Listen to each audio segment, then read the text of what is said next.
Hello athletes and fitness enthusiasts, Jürgen Swingels here.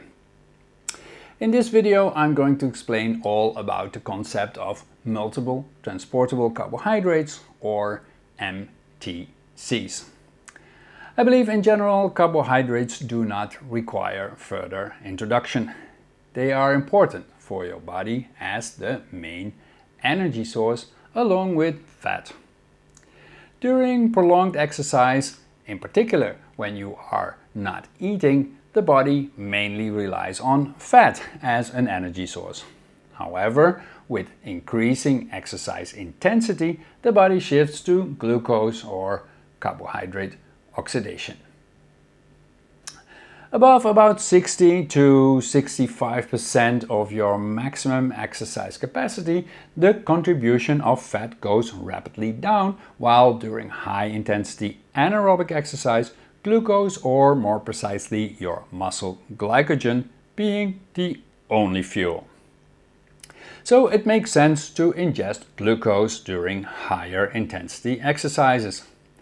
Unfortunately, your body can only take up a limited amount of glucose per hour.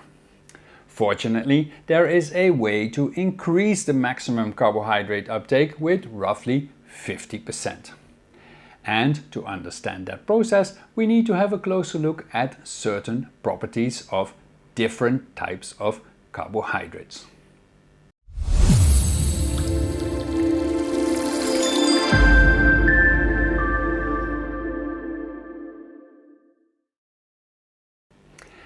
Carbohydrates can be divided into digestible and non-digestible carbohydrates.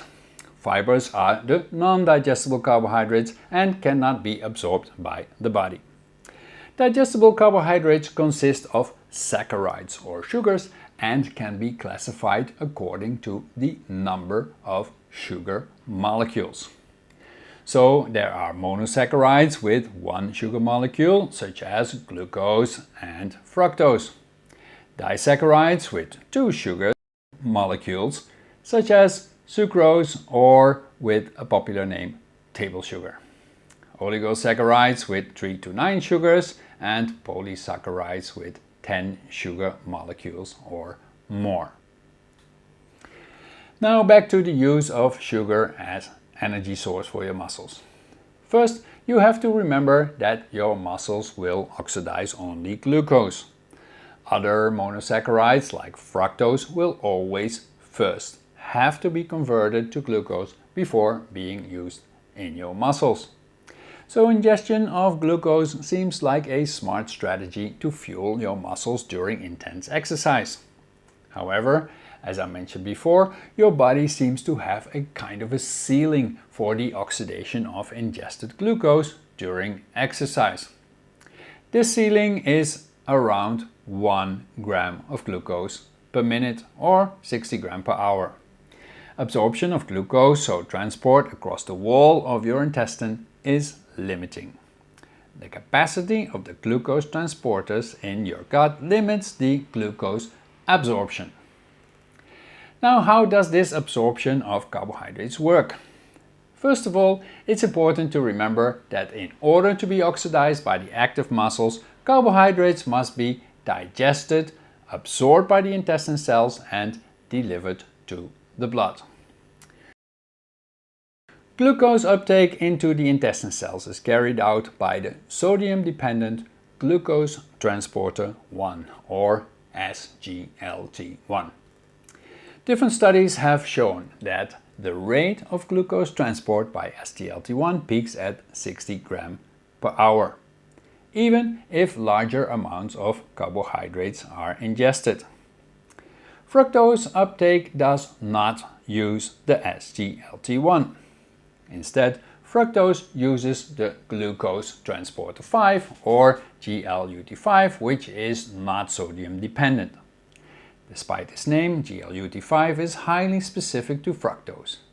The maximum rate of fructose transport by GLUT5 has been shown to be around 30 grams per hour.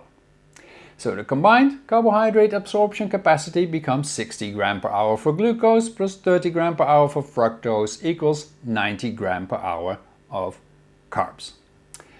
From the intestine cells to blood circulation, carbohydrates must cross a membrane. For that, both glucose and fructose use the bidirectional sodium-independent glucose transporter 2, or GLUT2. Studies have shown that the capacity of GLUT2 to transport glucose through a concentration gradient is very large, so GLUT2 is not a limiting factor. This makes it clear that ingesting more glucose than 60 grams per hour will not give you an additional benefit. More glucose can simply not be transported. So the addition of fructose can increase the oxidation rate of ingested carbohydrates up to roughly 1.5 grams per minute or 90 grams per hour. Basically, we are ingesting a combination of multiple transportable carbohydrates, or MTCs.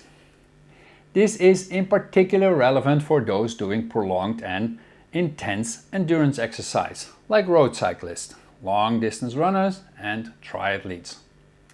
An optimal strategy is to ingest 90 grams of MTCs per hour with a 2:1 ratio for glucose and fructose. So 60 grams glucose and 30 grams fructose. Multiple small ingestions will work best instead of a large amount once per hour.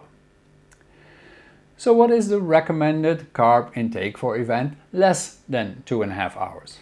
Recommendations generally state that for exercise of roughly 2.5 hours or less, intake should be around 60 grams per hour. We already saw that this corresponds with the maximum absorption rate for glucose. That means there is no benefit, but also no drawback for ingesting multiple transportable carbohydrates. However, for exercise lasting 2.5 hours or more, athletes should consider taking up 90 grams per hour using a mixture of glucose and fructose. For that, you can use, for example, energy gels. If you take an energy gel with approximately 30 grams of MTCs, this means you should take a gel every 20 minutes. So about 3 gels per hour, adding up to 90 grams of carbs. All in all, there is no question that carbohydrates are the main fuel for higher intensity endurance events, and that it is therefore beneficial to ingest carbohydrates during such exercise. The ingestion of a combination of carbohydrates that use different intestinal transporters increases the maximum hourly uptake of carbohydrates with roughly 50%.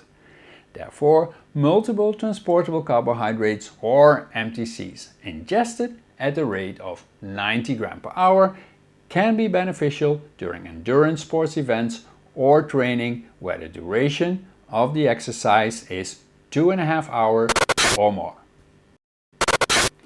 If you enjoyed this video, please like and subscribe. We are dropping videos like this on YouTube on a regular basis. And if you have questions, leave them in the comment box below with hashtag School of Sport Nutrition. And I'll do my best to get in there and get those questions answered right away.